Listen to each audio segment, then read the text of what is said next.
안녕하세요. 라이프노트입니다. 여러분은 이런 순간 있으셨나요?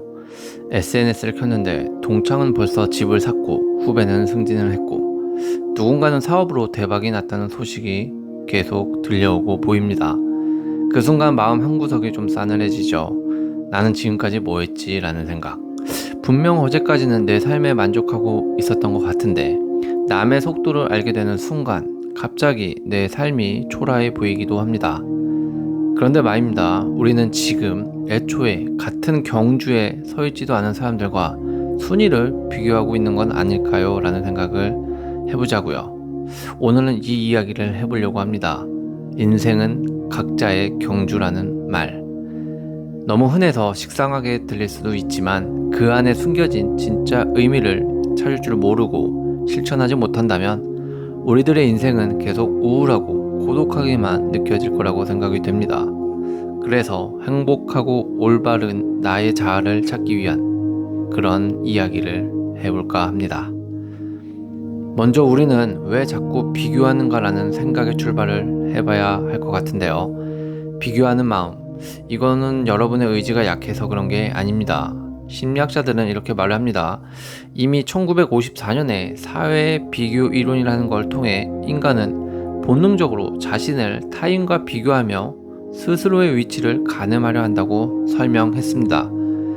인류가 무리를 지어 생존하던 시절, 내가 무리 안에서 어느 위치에 있는지 파악하는 능력은 생존과 직결된 문제였습니다. 서열을 모르면 위험했으니까요. 문제는 이 본능이 지금 SNS라는 환경을 만나면서 완전히 고장나 버렸다는 겁니다. 과거에는 비교 대상이 우리 동네, 우리 학교, 우리 회사 정도였죠. 그런데 지금은 다릅니다. 전 세계 수십억 명 중에서 가장 잘 나가는 순간만 편집된 모습들이 하루 종일 눈앞에 쏟아지죠.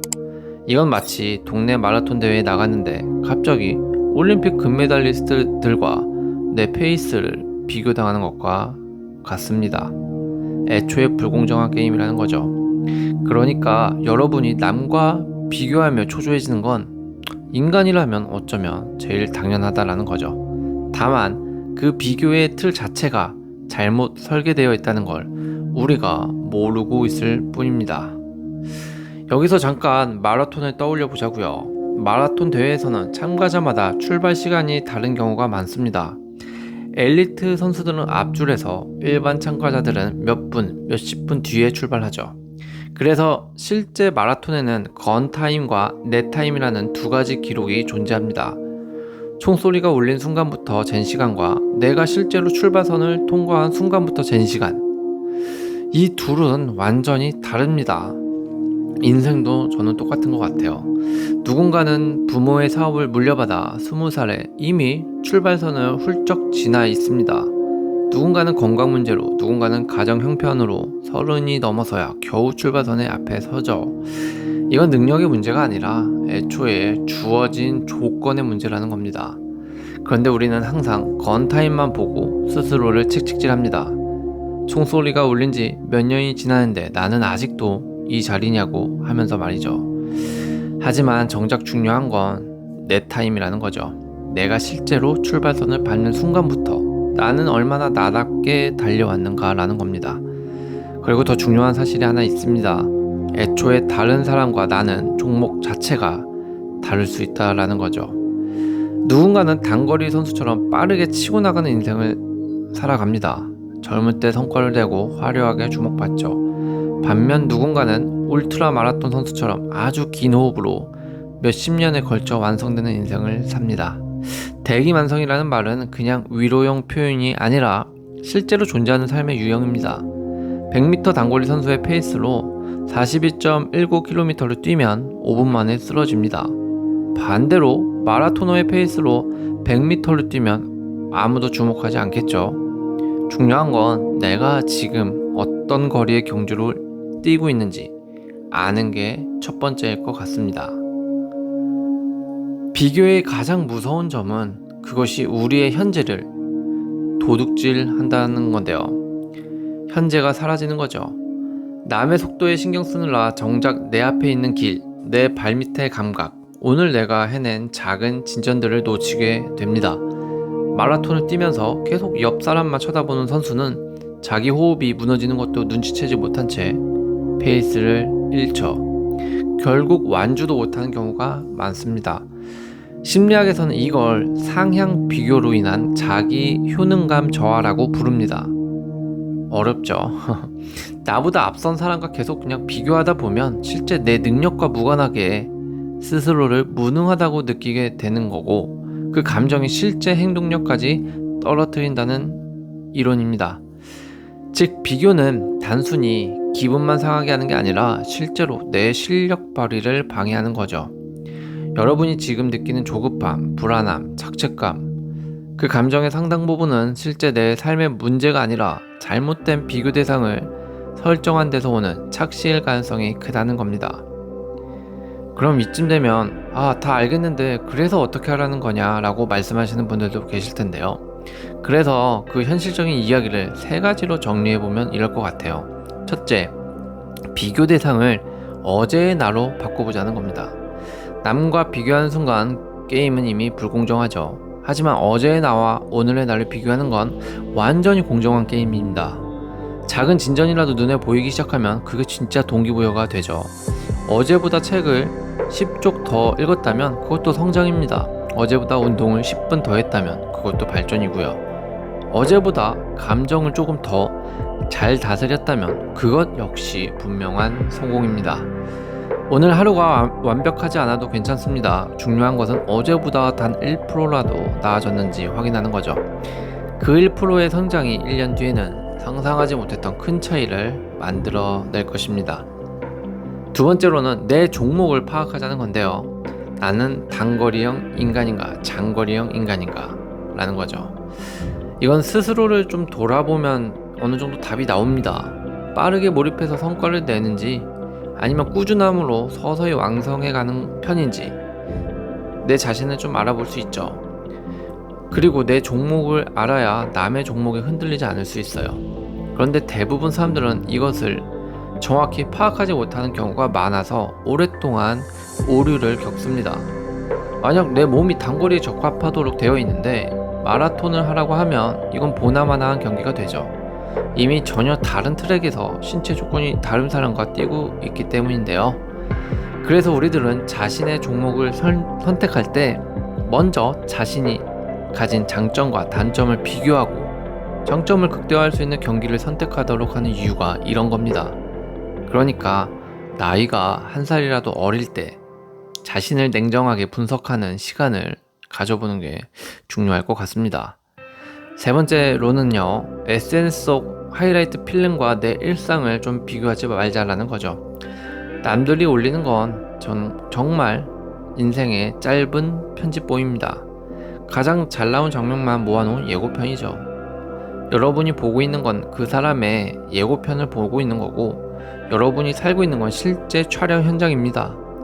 예고편과 촬영 현장을 비교하면 당연히 초라해 보일 수밖에 없습니다. SNS에 올라오는 대부분의 모습은 그 사람 인생의 모든 순간이 아니라 가장 빛나는 순간만 담은 하이라이트이니까요.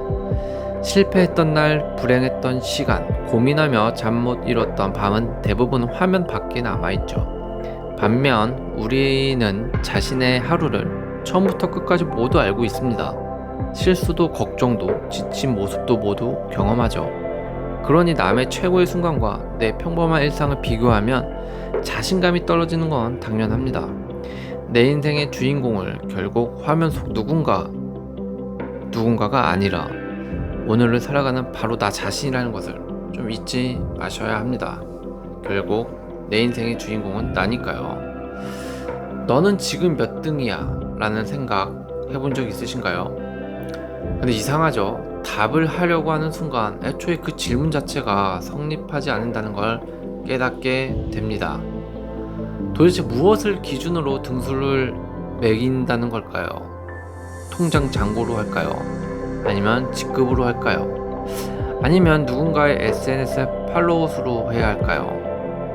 그 기준을 정하는 순간부터 우리는 이미 남이 만들어 놓은 경기장 안으로 걸어 들어가는 거나 마찬가지라는 겁니다.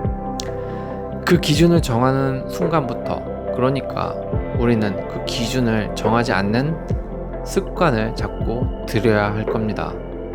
지금 이 순간 가장 힘든 구간을 지나고 계신 분들은 여러분일 수 있습니다. 취업이 안 돼서, 사업이 안 돼서, 혹은 남들은 다 앞서가는데 나만 제자리인 것 같아서. 그 마음, 저는 감히 다 안다고 말하지 않겠습니다. 하지만 이거 하나는 좀 확실히 말씀드릴 수 있을 것 같아요. 지금 여러분이 느끼는 그 고통은 여러분이 게으르거나 부족해서 오는 게 아니라는 거죠.